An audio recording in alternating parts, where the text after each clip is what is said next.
সেই ছেক্ৰিফাইচ আমি কৰি আহিছোঁ।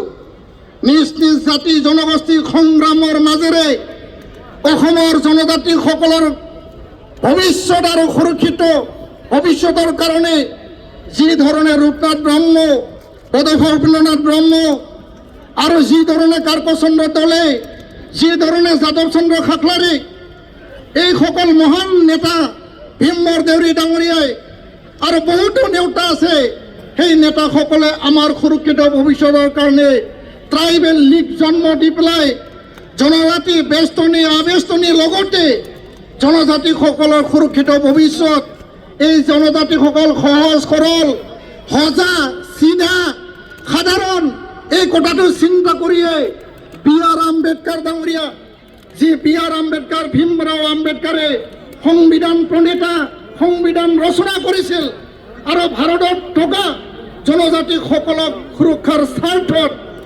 যিহেতু উচ্চ শ্ৰেণী যিসকলে উন্নত জাতি জনগোষ্ঠী